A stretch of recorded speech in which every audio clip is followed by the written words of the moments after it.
Hello and welcome to the November 16th, 2025 episode of Nick's News. I am your host, Nick, brought to you by Some Budget Studios. That's right, we put money into this project of ours. We're live every Sunday, and I thank you all so much for tuning in or catching the replay on the Nick's News YouTube page. This is a program dedicated to bringing good news to counter all of the bad news that we're bombarded with on a daily basis, with the hope of bringing a little bit of joy back to the world. Several of our articles are pulled from sites like goodnewsnetwork.org and goodgoodgood.co, but we appreciate everything sent in by you, the Nick's Newsies. Hello, everyone. Hello, producer Donna. Hello, Nate. Hello, Becky. Hello, Christian. Hello, Nico. Hello, everyone. I am so happy to see you all here with us. Or for anybody that doesn't catch the live, by all means, if you catch the replay, more power to you. So, News Brew. With colder temperatures comes bigger brews. At least, that's how it goes for me. So, driving onto the scene is a fantastic example with barrel-aged Speedway Stout Coffee Cake Edition. This is a special 2024 release that I managed to get my hands on. I believe it was I think it was at Siciliano's, but it might have been a Binny's in Chicago that I grabbed this little brew. Alesmith Brewing Company is sure to deliver with this 12.67% ABV high-octane Imperial Stout that is brewed with in bourbon. It's aged in bourbon barrels with coffee, vanilla, and cinnamon. Rev your engines, you want it, and Alesmith's got it. So, we are going to use our harpoon snifter because we've got a nice big stout. Hey, Joe. We don't need the Balisong bottle opener because we've got a can, so we'll just blow the gain on the audio. This is about to be thick with 4 C's. Get into the theatrics of a 5-minute pour. Oh my gosh.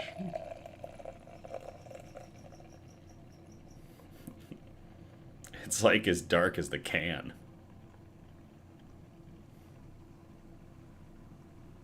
Oh, the smell just hit me too. Oh my gosh. The cinnamon and the vanilla. Oh.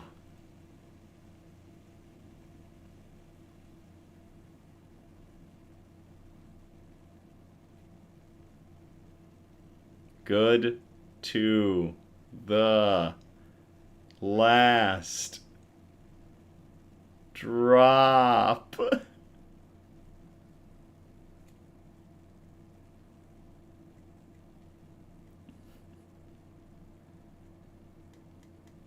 Oh my gosh. Look at that.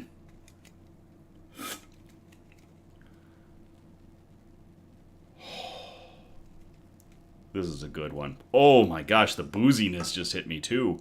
Wow, you don't pull your punches. Holy crap. Yes, Becky, I did say cinnamon. It's got plenty of cinnamon. Dirty Rogue made it in time for the theatrics of the pour.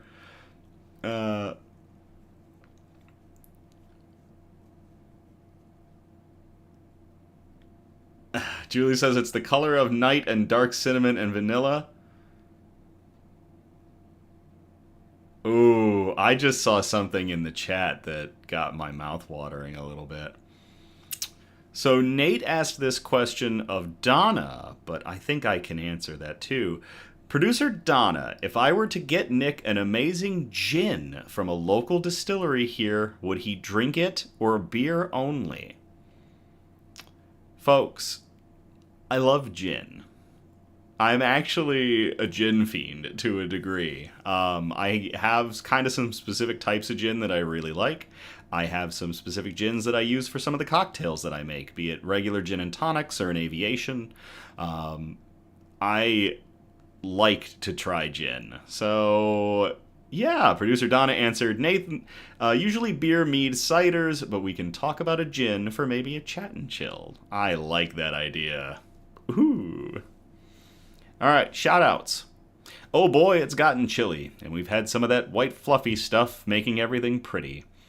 It's a terrific time to head out to Fox Hen Winery for a winter wonderland adventure and a glass of fine wine or cider. Plan a trip to visit Fridays and Saturdays from 1 p.m. to 8 p.m. before they close for the season on December 6th. Fox Hen is located between downtown Grand Haven and Allendale, Michigan.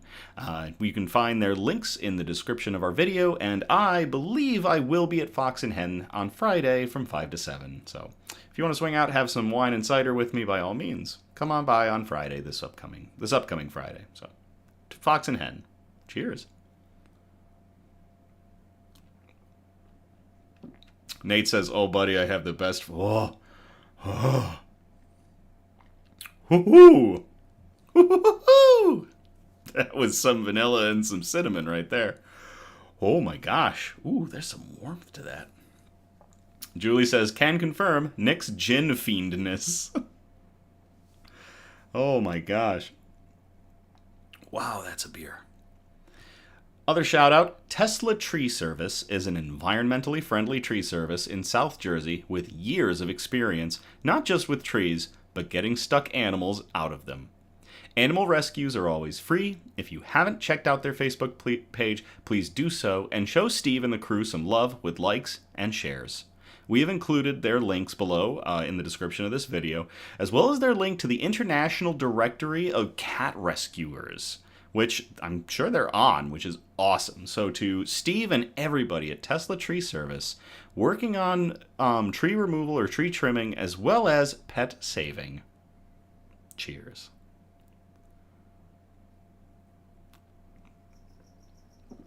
Nick sounded like Tigger. Nick, you sounded like Tigger, said Julie. Julie, I was going for Tigger.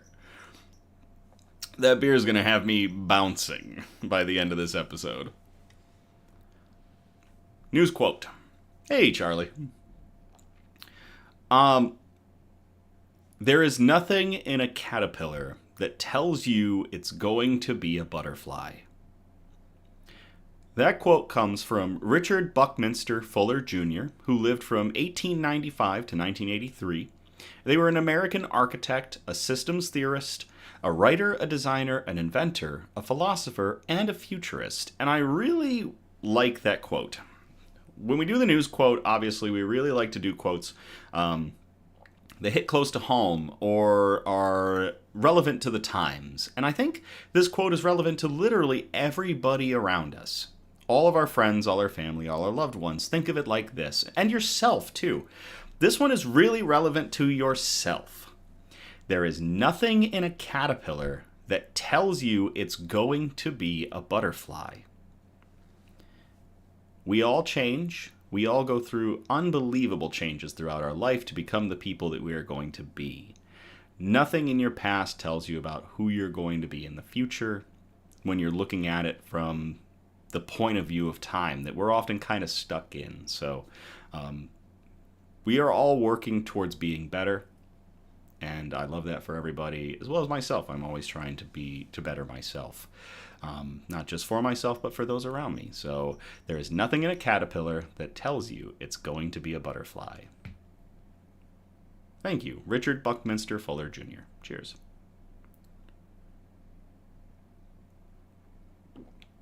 Julie says, "Tell me about it, Nick." Becky says, "True." Bug update. Our resident Scuttle Queen Ripley is doing very well. She's nice and fat. She's got a big abdomen because I fed her some crickets. And she's happy lording over her cow isopod herd. I'll catch her. She's actually out now. She's out right now, even with the light, the overhead light on. She'll come out and she has those long antenniform legs. And she'll like tap the dairy cow isopods, but she won't eat them.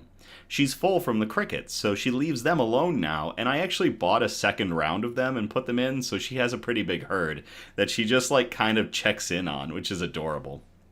I'll try to get a video of it if I can. It'll go up on the Instagram if I do. The cuddle bugs are cuddling up, so I bumped the temperature in this room up just a tiny bit, just, because they come from a tropical climate, and I want to make sure that it's nice in here for all my bugs. Sue has been much more adventurous. I've caught him out of his hide more. He tends to dart back in the moment he sees me, but he is showing progress. I trimmed back a lot of his plants, too.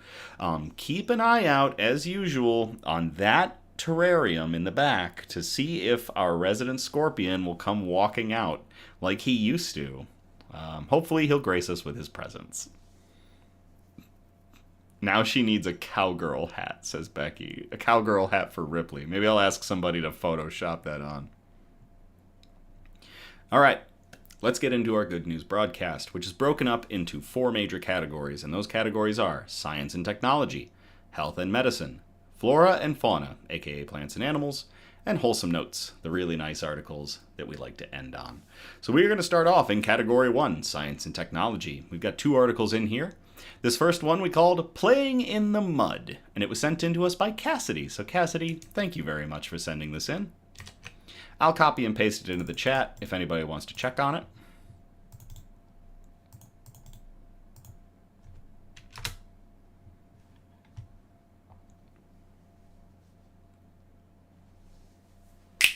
Engineers develop game-changing material that could revolutionize future buildings. We can make walls robust enough. This was published to Yahoo News on November 11th of 2025 by Hannah Slusher.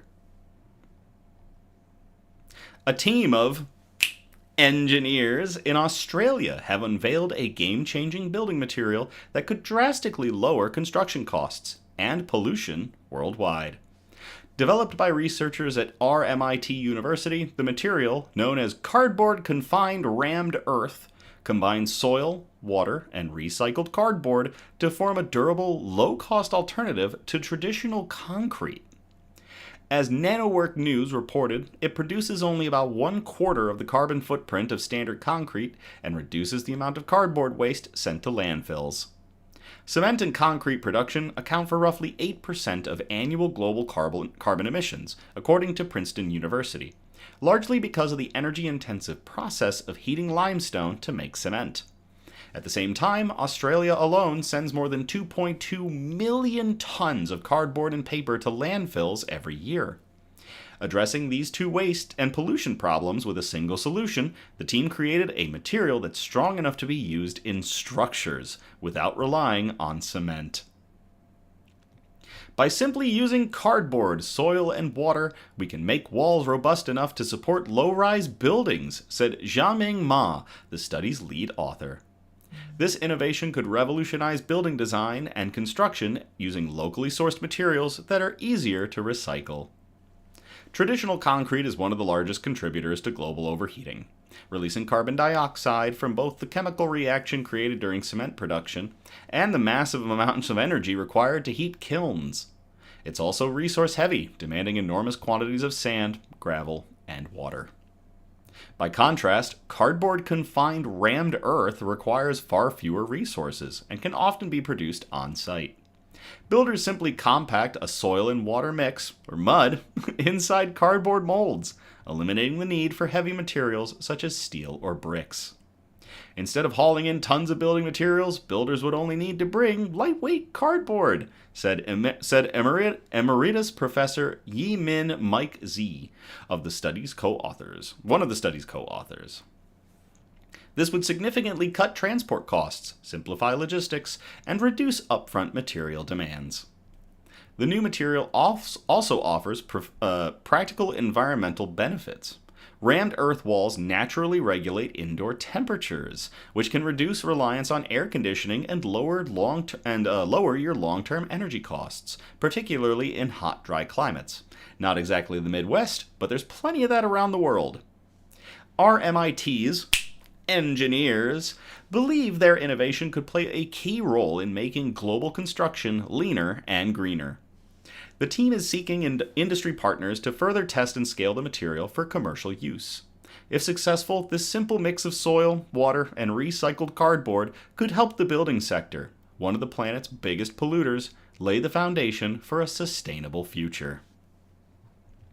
That is really cool. To everybody at RMIT, especially the engineers that are building rammed earth bricks just using mud and concrete to build buildings.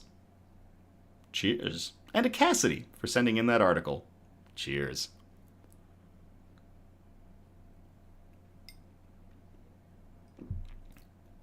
Charlie says he came running out of the gate with the snaps.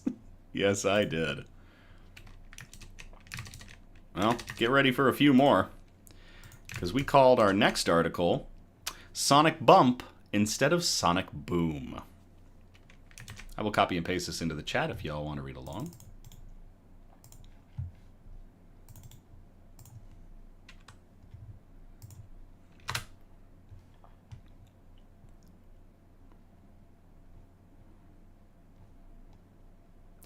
NASA's ultra-quiet supersonic flying swordfish makes history with first test flight. This was published to Live Science on November 9th of 2025 by Damian Pine.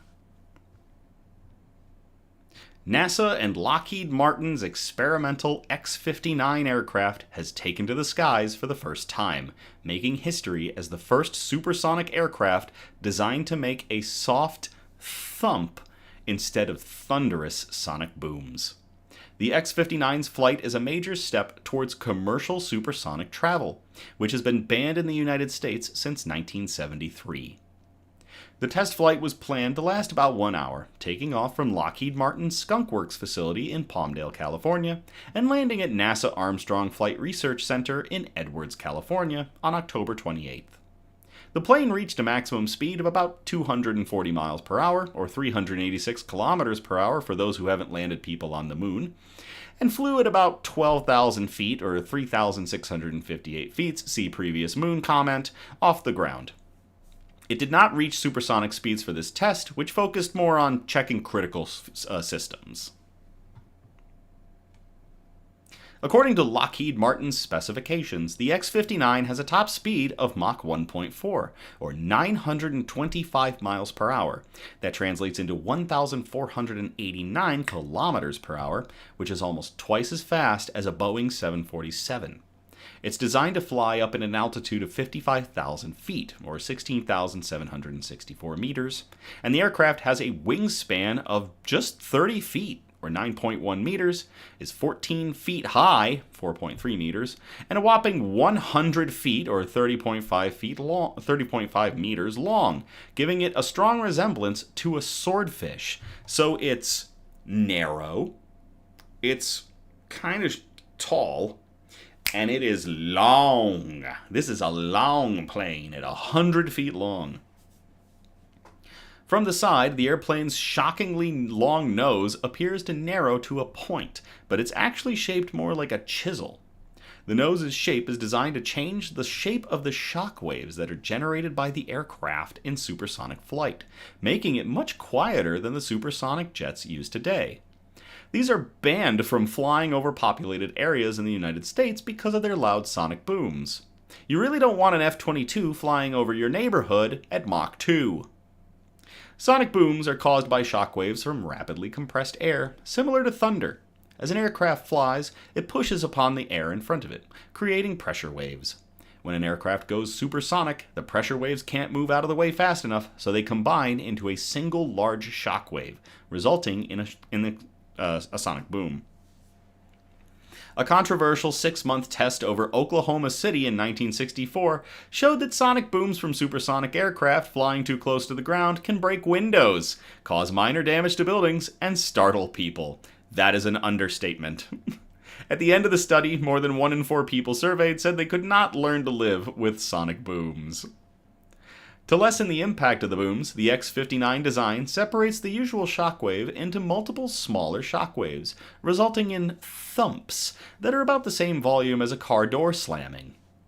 The shockwaves cause sonic booms that can be seen with Schlieren imaging, a type of specialized photography that was invented back in 1864 by August Toppler, a German physicist.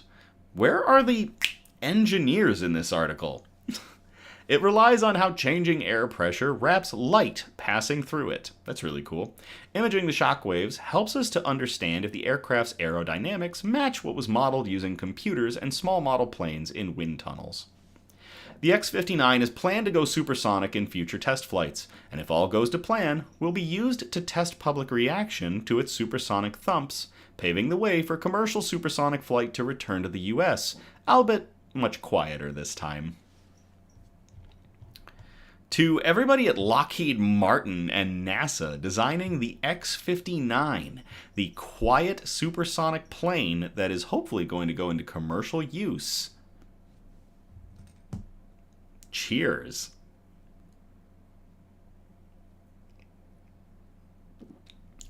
I absolutely love aeronautical engineering. So anything aerospace is my jam. This is really cool. We haven't had supersonic flight here in the United States or supersonic commercial travel since the shutting down of the Concorde program, which again was like back in the 70s. When did the Concorde shut down? Well, I guess the Concorde stopped flying in November 26th of 2003, but we weren't having them... when did the Concorde stop flying into the U.S.? I guess we were allowing it to... Oh, I guess it just couldn't operate supersonic over the U.S., so it was probably, while we had the Concorde going back in 2003, or up until 2003, it was probably just doing supersonic flights over the Atlantic. Yeah, it looks like it was from British Airways from New York. Okay, so it was just over the Atlantic. So we weren't letting the Concorde go supersonic over United States soil, but we could possibly let the Swordfish. I really love aeronautics. All right, that's going to get us out of science and technology. We're going to move on to category 2. Health and medicine. This first article was sent in by Eliza. So Eliza, thank you very much for sending this in. We called it Extra Crispery. I'll copy and paste this into the chat.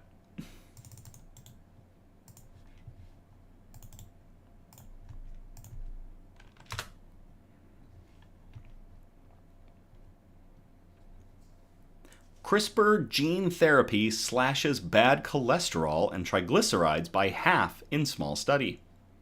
This was published to Reuters on November 8th of 2025 by Julie Steenhuisen.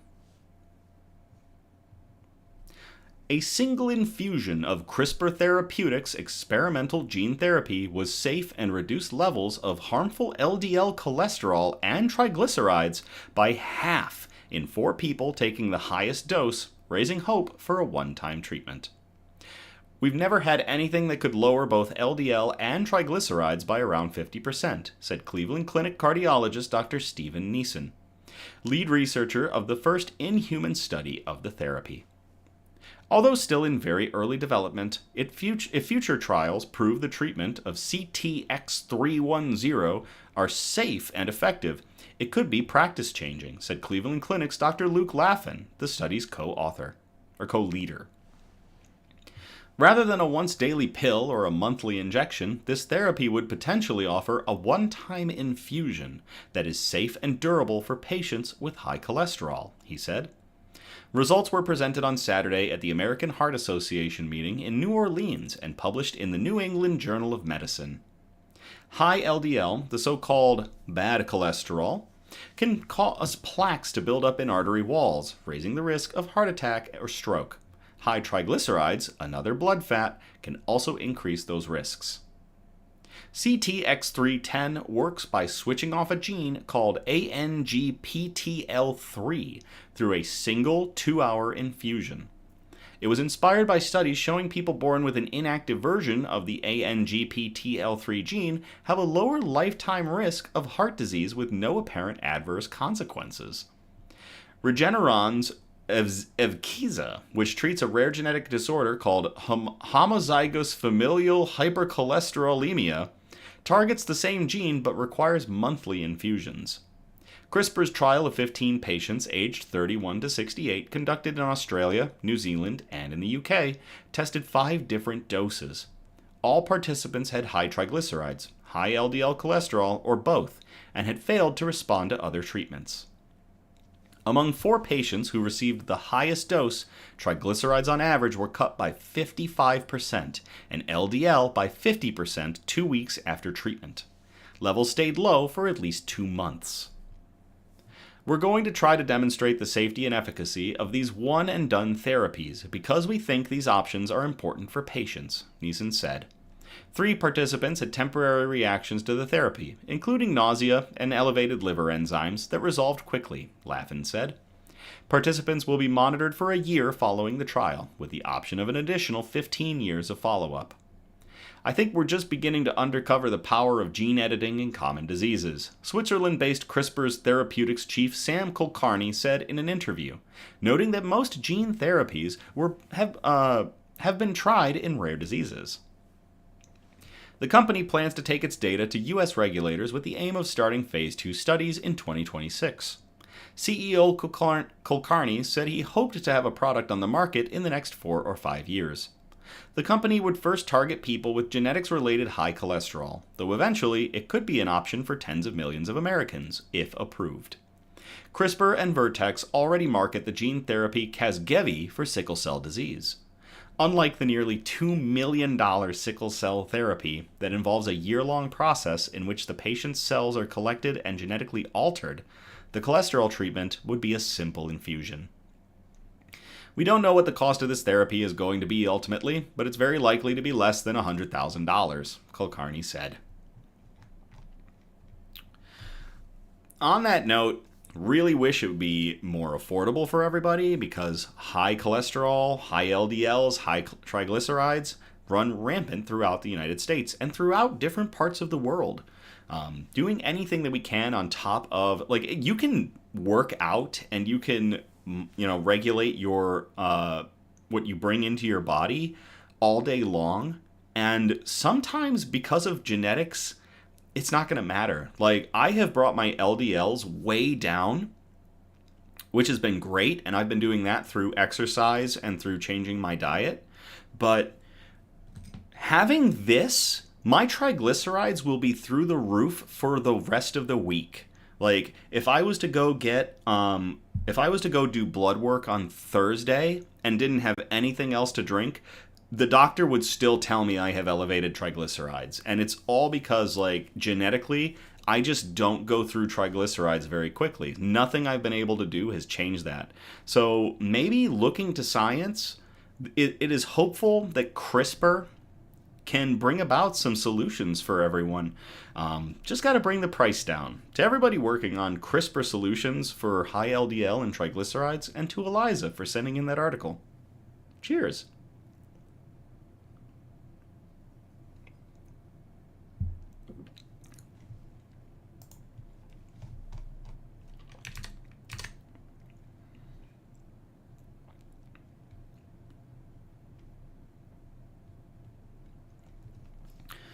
We call this next one Sharing Through Serum.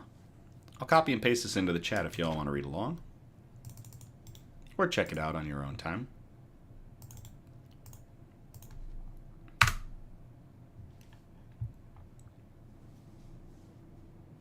$11 billion in unopened medicine goes to waste every year. This nonprofit is getting them to people who need them most. This was published to goodgoodgood.co on November 11th of 2025 by Megan Cook. At TED Next in Atlanta, Georgia earlier this week, healthcare expert Kia Williams acknowledged that the American healthcare system is a behemoth. But she doesn't think it's doomed. I have never met anyone who works in care who doesn't want to help people, Williams told Good Good Good. What's happened is we've created this system that is not set up to do it. And so you have people fighting upstream to do that. Williams is the co-founder of Serum, a nonprofit social enterprise that takes unopened, unexpired prescription medication and redistributes it to low-income communities across the country. Every year, $11 billion in salvageable prescriptions are flushed or trashed, but Serum has been hard at work to chip away at those numbers. With funding support through TED's audacious project, Serum has grown considerably. Williams said it's the difference between saving $30 million worth of medication to a whopping $300 million. It's a notable feat, especially when drug laws dramatically differ from state to state. The thing that's the challenge actually becomes our secret sauce, Williams said. There are about 40 states that have drug donation laws on their books, and they vary. They vary in who can donate, what they can donate, and where they can donate. Those are the big challenges that just exist because every state implemented the policy a little bit differently, she added. And part of the secret sauce for Serum and what we do is we help organizations and individuals know what they can donate. We basically take care of that for them. For Williams, Serum's expansion has been in direct response to people across the country reaching out and advocating for their towns. It's a combination of looking at where we can be the most helpful, where our community is asking us to come in, Williams explained. Oftentimes, when we are working in a new community in a new state, it's because someone has asked us to come there. Someone has said, "We have a need. Can you help?" We like to know that there is an established need that exists. Williams is proud of Serum's real-world impact. She recalled the story of a mother of 2 living in Atlanta, Georgia. She had high blood pressure and knew it, and had actually called 9 or 10 different pharmacies to see if she could get a good price on the medication needed. She actually described it as having a part-time job, trying to go out and find these medications, Williams said. It was just really hard for her to find medications that were affordable, she continued. She was getting all different pricing. And so then she started working with us in our mail-order pharmacy, our home delivery pharmacy, Good Pill, and was able to get her medications for $2 for a month's supply. As Serum looks to the future, they hope to continue expanding throughout the country, saving pills and lives in the process. For Williams, that also means fighting for greater price transparency across the board. That would be awesome. There's still not transparent information that exists for consumers and for families, Williams said, and we don't accept that. You can go online and find out what the gas prices are. You can look at different prices for food. For all these basic necessities, generally speaking, the prices are pretty transparent and out there. Why are we not doing the same for something as vital as medication? That one is really neat. To Serum CEO, to Serum co-founder, Kia Williams, for going on TED Talk and speaking out about getting unopened prescription medication into the hands of people that can actually use it instead of flushing it down the drain or throwing it in the trash. Cheers.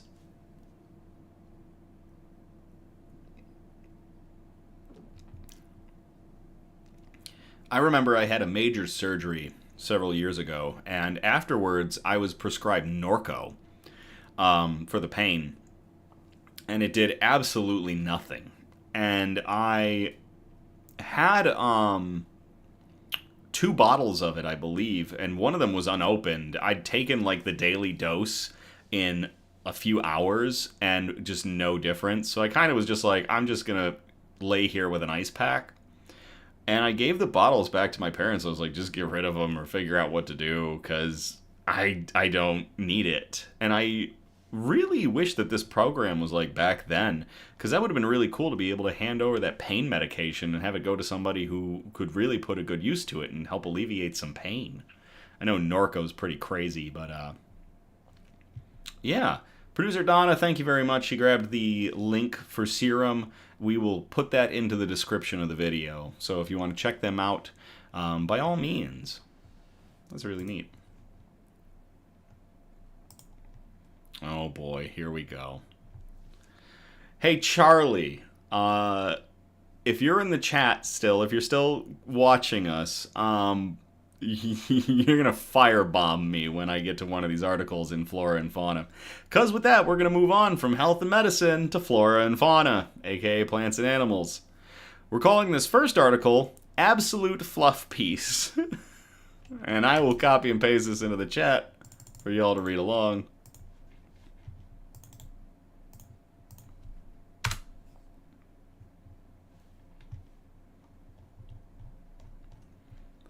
Alaska's smallest owl gets the royal treatment after life-threatening injury. This was published to Popular Science on November 15th of 2025 by Marguerite Habassi. Situated on southeast Alaska's scenic Baranof Island, the Alaska Raptor Center in Sitka mainly treats the region's signature bald eagles. These large birds of prey are almost 3 feet tall, and their wingspan is over 6 feet. I was just recounting a tale from when I moved to Michigan, and saw a bald eagle out on the ice on the lake, and I thought it was a small child that was out there. And then it spread its wings, and I lost my mind. Like, that is a big bird. So one can only imagine how striking it must have been when the staff received a sparrow-sized northern pygmy owl, which is Alaska's smallest owl species. Getting in an owl this tiny is always a challenge. Our enclosures are all designed for larger birds. Jennifer Cedarleaf, the center's avian director, told Popular Science. We will take any bird that is in need of help. So while this tiny owl is unusual for us, we are here to help care for birds with injuries and try our best to get them back into their natural habitat. The tiny predator was found by his rescuers when he was sitting in their yard in the city of Ketchikan with his left wing out. They named him King Owlbert and faced an instant dilemma. They couldn't just drive His Majesty from Ketchikan to the Alaska Raptor Center in Sitka. The cities are on two different islands with no drivable connection. Instead, King Owlbert took a 40-minute flight aboard Alaska Airlines. Since northern pygmy owls can stress rapidly, Cedarleaf was nervous about the trip. The center instructed the rescuers to put King Owlbert in a kennel, with all its windows and doors covered with cardboard poked with holes. This allows for airflow while keeping the kennel dark and with low visibility, which helps keep the raptors calm. Charlie says, "All hail King Owlbert." Upon arriving, King Owlbert was healthy, but a bit thin, weighing 52 grams or roughly 2 ounces. Northern pygmy owls typically weigh 60 to 70 grams, or about 2 ounces, so he's still a little underweight. Since his arrival, the team has been feeding him mice, and the consistent diet has fattened him up to 57 grams, which is about equivalent to the weight of 23 pennies. He weighs less than a sack of pennies, than a roll of pennies. Oh, he's adorable. Since he has a wing droop, we have been wrapping his wing in what is called a figure-8 bandage. This bandage wraps around his wing and then continues around his chest, under his good wing, giving the injured wing support, Cedarleaf explained.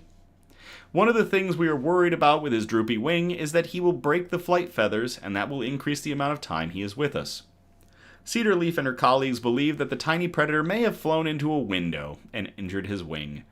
Given that they didn't identify any broken bones, King Owlbert might be suffering from a soft tissue injury. We are treating his wing with cold laser therapy to help increase blood flow to the wing and aid in healing, Cedarleaf said, adding that the most difficult aspect of this adorable patient's care is his tiny size. We are also doing some physical therapy to keep his joints moving. We are very hopeful that his injury will resolve with time, and we can release him back to his natural habitat. Julie says King Owlbert needs to meet His Royal Highness Hugo Pygmy Hippo Potato Butt. To everybody at the Alaska Raptor Center, who found him? To the rescuers of King Owlbert, and to everybody, and to King Owlbert himself, hoping for a speedy recovery. Cheers.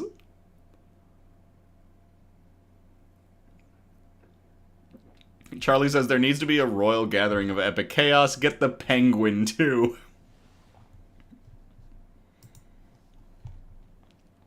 Okay. Here comes the moment when Charlie absolutely destroys me in the chat as I try to speak Spanish. Pausing to let the chat catch up to that one.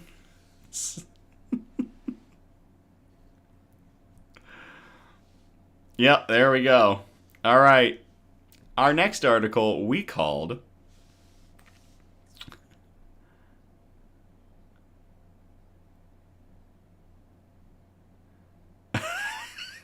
Charlie says, you had all week to ask me. We called this one Nacho Encuentro Su Hogar Definitivo.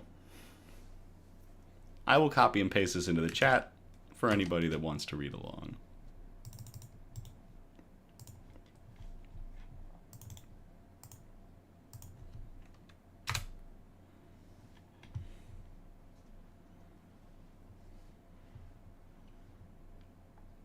Adorable Chihuahua finds forever home after foster mom realizes he only responds to Spanish. That's right, this is a Nacho update. A couple of episodes ago, we brought you an article about Nacho, the adorable Chihuahua who became a TikTok sensation because he doesn't understand English. He understands the Spanish that his previous owners were speaking to him. And that was discovered by the person that was fostering him. And it is absolutely adorable. And this is a follow-up episode for Nacho. Or a follow-up article for Nacho. This was published to ABC News on November 12th of 2025 by Mason Leith.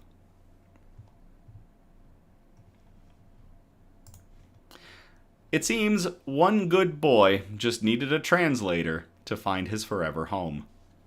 Nacho the Chihuahua appeared shy and untrained and wouldn't respond to his foster mom's spoken commands until she made an unexpected discovery. He didn't speak English. In a viral TikTok video, Monica Matute, Nacho's foster mom, can be seen speaking to Nacho in both English and Spanish, but it's only when she begins speaking Spanish that Nacho shows any reaction.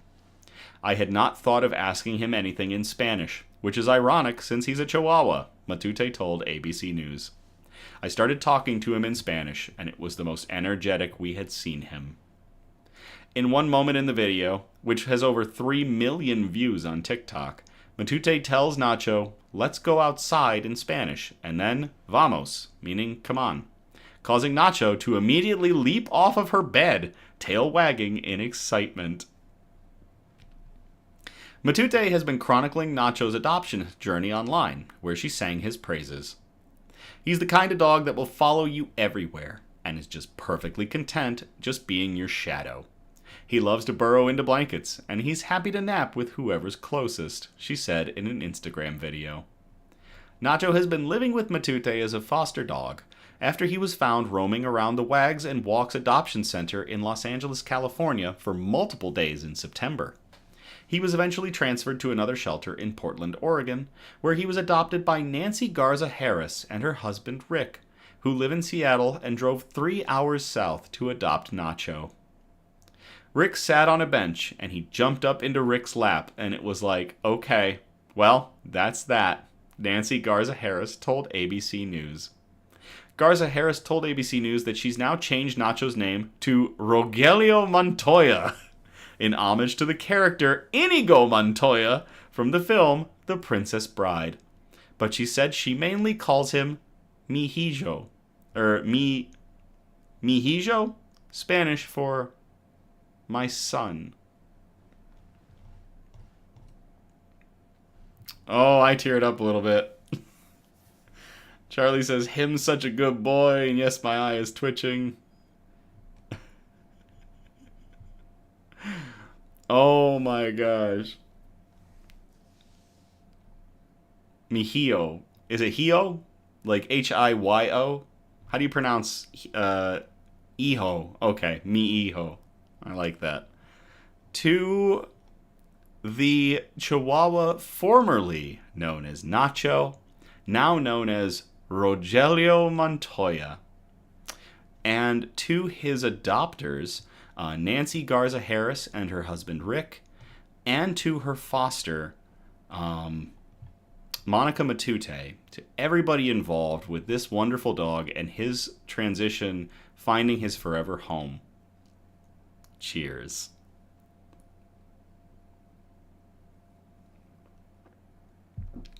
That's adorable. I had the pleasure a little while ago of actually going to an animal shelter here in Michigan and getting to hang out with some dogs that were up for adoption. And I actually got to walk a dog named Ronco for a couple hours. And it really is something to be able to interact with your fur friends. Yeah, I might get a dog at some point.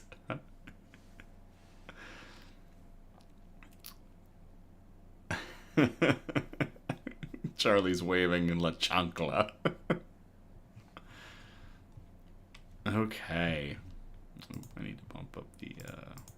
there we go. All right, so that's going to get us out of flora and fauna. We're going to move on to category 4, the wholesome notes.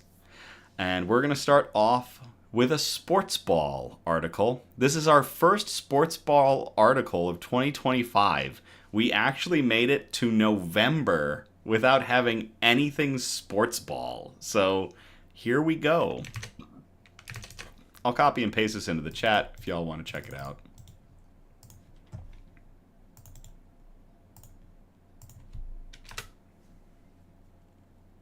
Julie says, one of us, says the girl with a cat laying on her, if I was to adopt a dog.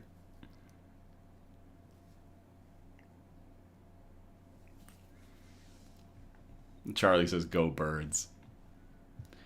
Dodgers fans donate $30,000 to sick kids after World Series heartbreaker in Toronto. This was published to City News Everywhere on November 11th of 2025 by Lucas Casalito.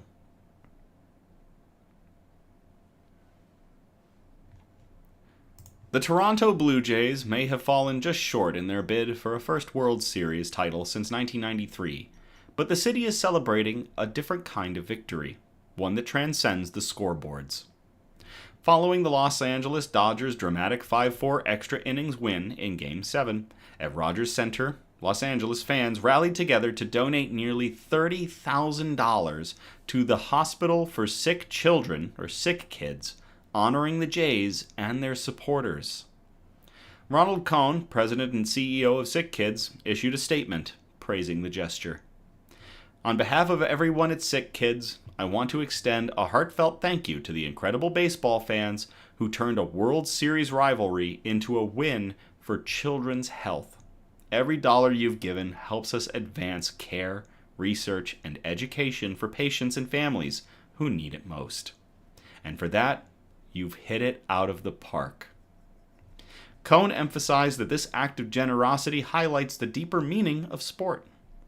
This generosity shows that while the scoreboard may separate teams, compassion brings us all together. What a way to turn our heartbreak into hope, he said.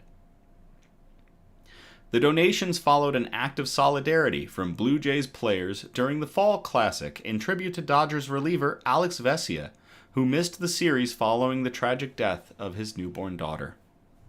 While the Dodgers dedicated their championship run to Vesia, Toronto's bullpen joined in the tribute. Several Blue Jays pitchers, including Chris Bassett, Seranthony Dominguez, Mason Fluharty, and Louis Varland, wrote Vesia's number 51 on their caps during Games 6 and 7. The gesture was widely praised by Dodgers players and manager Dave Roberts, who said the Jays' act of empathy meant everything to the clubhouse.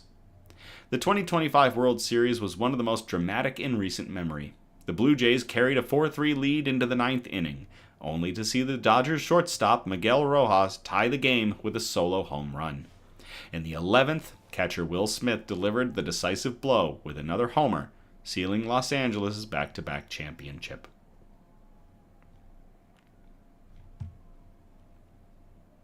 Producer Donna says, Sick Kids is the Canadian version of St. Jude's Children's Hospital and Medical Services.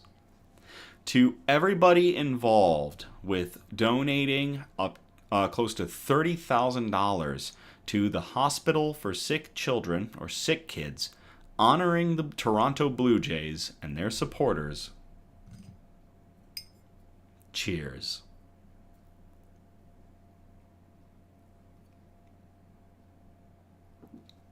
I've been nursing this beer so much because it's so high ABV.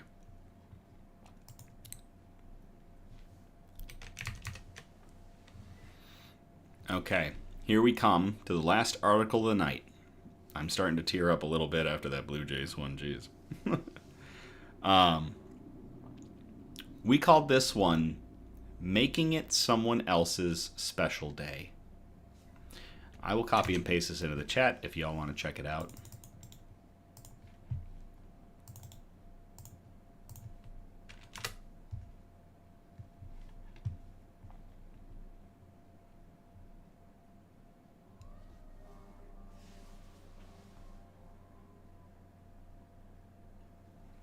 There's some sirens going on. It sounds like in my neighborhood. I apologize. I hope everyone's alright. Did that come through the mic?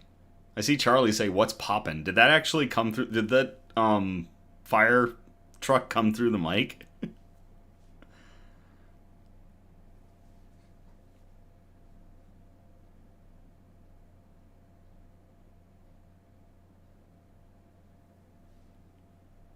Charlie says, "Yeah, I could hear it." Yeah, I'm not quite sure. I hope everyone's okay. All right, here we go with the article. After this bride called her wedding off, she used her $15,000 non-refundable deposit for good. This was published to goodgoodgood.co on November 10th of 2025 by Megan Cook. In winter of 2024, a bride-to-be in San Jose, California, called off her wedding 2 weeks before the big day after facing irreconcilable differences with her fiancé. As guests were informed and the wedding plans dissolved, she learned that $15,000 worth of event deposits were non-refundable. With only days to spare, the bride and her family anonymously donated the venue and catering services to a local nonprofit, Parents Helping Parents, so that they could host an annual charity event for community members with disabilities. Maria Don, the executive director of Parents Helping Parents, praised the gesture as generous and thoughtful. "I was incredibly touched that a bride, facing an extremely stressful and difficult situation, was willing to look past her own pain and consider how to use the significant financial deposit for the wedding to bring joy to others," Don told Fox News Digital. After working out the details with the bride's family, the nonprofit scrambled to send out invitations, unsure how many would come. But on the night of the Ball for all 100 seats in the candlelit ballroom were filled, as music and laughter rose to the rafters. "I imagine weddings are canceled now and then," Don said, "but never have I heard of one turned into a community party for those with disabilities and their families. It reinforces that any of us, regardless of our circumstances, can do something beautiful for others."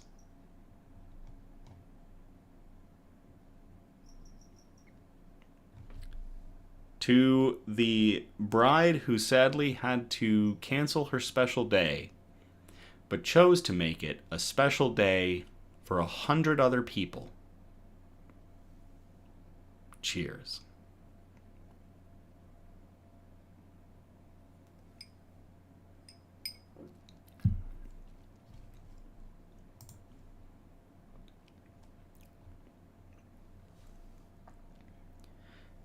That's going to do it for our broadcast tonight. We had 8 amazing articles, be it the tiniest little owl being admitted to a raptor center for care, which was an absolute fluff piece, to Nacho and my attempt at speaking Spanish, the sonic bump instead of sonic booms with amazing flight and the marvels of engineering.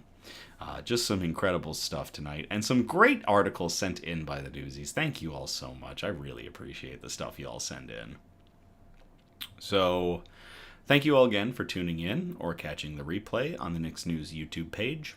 We're live every Sunday, and our next episode will be on November 23rd of 2025. We encourage participation, so by all means, if you feel inclined, you can post suggestions for news brews, shout-outs, news quotes, and especially good news articles that we can show on future episodes of our program.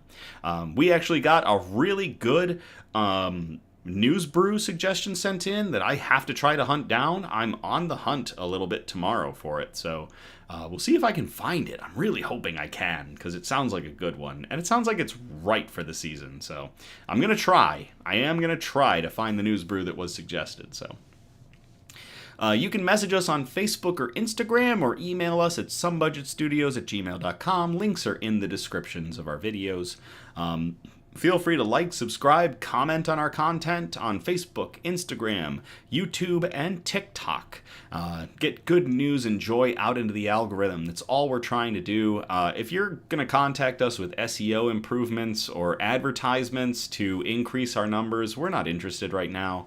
We've been doing well. We like the word of mouth and what little advertising we do. Y'all continue to drive Nick's News up and up. I noticed on YouTube we might have shed a couple of bots. So anything we can do to keep boosting YouTube numbers, keep getting people interested, keep spreading good news and joy, and this Hope Course stuff that we push is always fantastic, because there's so much bad that we're bombarded with. The news is wild. News cycles are insane. Cycling through just bad news on bad news and bad news, and all we really want to do here with Nick's News in our community is push good news, because that's really all we need. It's just some good news. So y'all make it possible. Y'all continue to make everything possible for Nick's News. I'm just a mouth of good news. Producer Donna is building all this, but y'all showing up is really what matters the most, and I thank you all so much. So as always, thank you again. I love you all. Have a great night, and I will play us out.